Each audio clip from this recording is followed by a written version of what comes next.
Mick, after all of the controversial things that Donald Trump did over the last 4 years, why was this week the final straw? Why now say that you could no longer be part of his administration? Chris, good morning. Thanks for having me. I think everybody recognizes that what happened on Wednesday is different. You could go down the long litany of things that people complained about with Donald Trump, and I could probably defend almost all of them. Many of them were policy differences. Many of them were stylistic differences. But Wednesday was different. Wednesday was existential. Wednesday is one of those things that struck to the very heart of what it means to be an American, and it was wrong. Mick, when you announced your resignation this week, you said that you felt, quote, embarrassment and shame.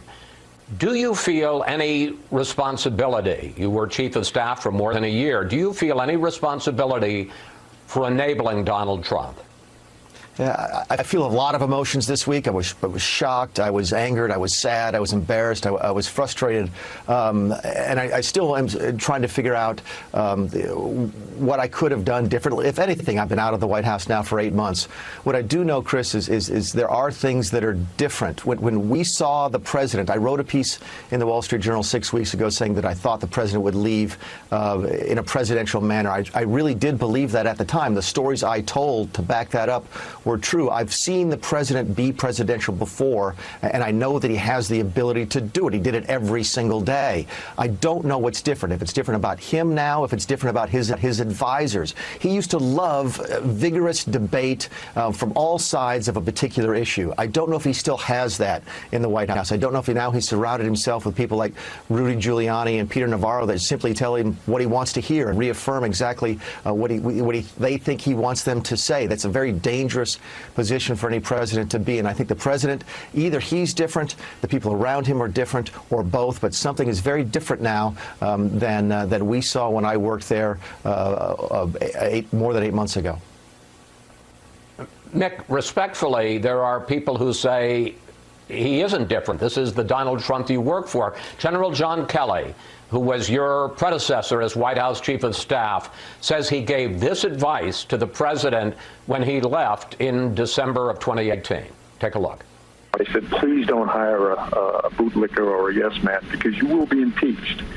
And towards the end of my time there, all I ever heard from some of the real devotees in the White House was, you got to let Trump be Trump, let Trump be Trump.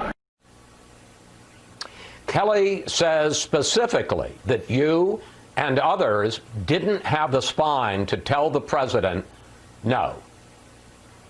It's not true, and I'm sorry to hear John say that. I'm not going to pick a fight with John Kelly. The advice is good advice, not to surround yourself with yes men. Look, we saw the president be presidential. But he says you were one of the yes men, Mick.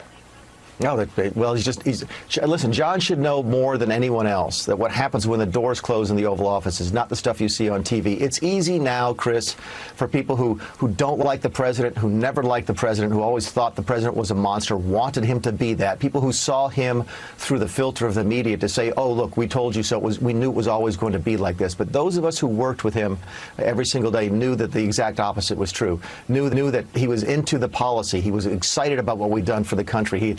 Let me ask you about some other things. You were a top member of the administration when the president defended the white supremacists at Charlottesville. You were a top member of the administration, not chief of staff, when the Trump administration separated parents coming across the border from their children. Why not resign over those?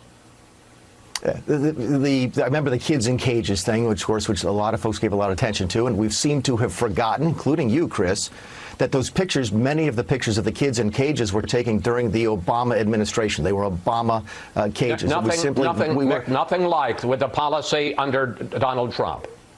Chris, these are policy differences, okay? These are things that you think the country should look one way, we think it should look another.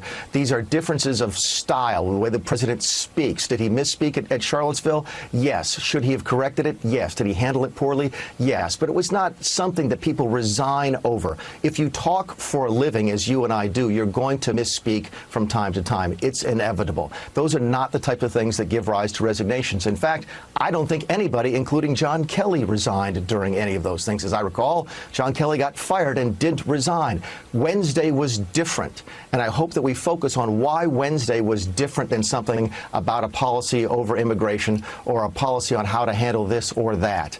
This is different, and I think it's important that people recognize the differentiations between differences over policy and what happened on Wednesday. Now, two things can be true at once. First, it is objectively a good thing for former Chief of Staff Mick Mulvaney to be voicing his disgust with Donald Trump, because the alternative is him doing what the Ted Cruzes and Josh Hawleys of the world are doing, which is broadcasting their allegiance to Trump over party, which is not only disgusting, but seditious. And people like that shouldn't be allowed within 100 miles of the Capitol. But the other thing that can be true is this is revisionist history put forward by Mulvaney, presumably to absolve himself. Why? Because he could obviously see that this was the natural progression for Trump. We all could. But he chose to stick by Trump. He stuck by him when he exploded the deficit, when he locked kids in cages and separated them from their parents, when he coddled dictators, when he alienated our allies, when he equated protesters with neo-Nazis, when he attacked Puerto Rico after the island was decimated by a hurricane, when he allowed a pandemic to rip through this country.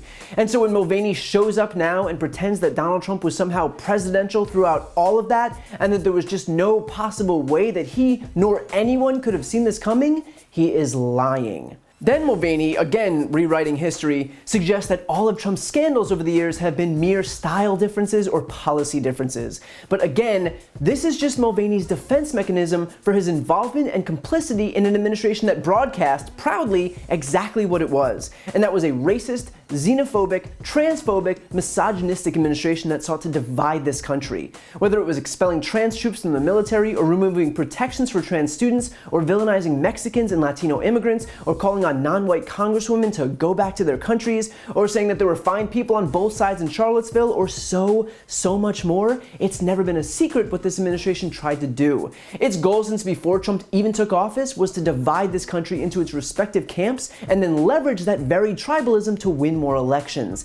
That's why all we heard throughout the entire campaign from the right was fear-mongering about radical liberals and socialists and Marxists. That's why in this latest Georgia runoff, Republicans elongated Jewish candidate Jon Ossoff's nose and darkened black candidate Raphael Warnock's skin. That's why, like clockwork, Fox News debuts a new migrant caravan story before every election. The point is that Republicans can't run on their agenda because it's woefully unpopular, so they have to scare their voters instead. It's not a difference in tone or style or policy, it is a purposeful and deliberate effort to tear the country apart for political gain.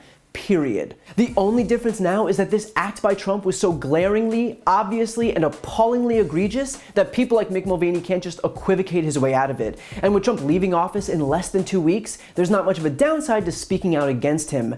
That's not some show of bravery, it's a show of cowardice. Because as much as Mulvaney likes to claim otherwise, this is who Donald Trump always was. The only difference is that Mulvaney chose to stick by him because he was too spineless to do the right thing when it actually mattered. And now, when he finally heads for the exit at the 11th hour, he thinks that means he retains some integrity. This should go without saying, but that is not how this works. So as Donald Trump goes down as the worst president in modern American history, let's not forget that he didn't do this alone. It was those very yes men, who Mick Mulvaney pretends to condemn without realizing that he's describing himself, who are just as complicit as Trump is.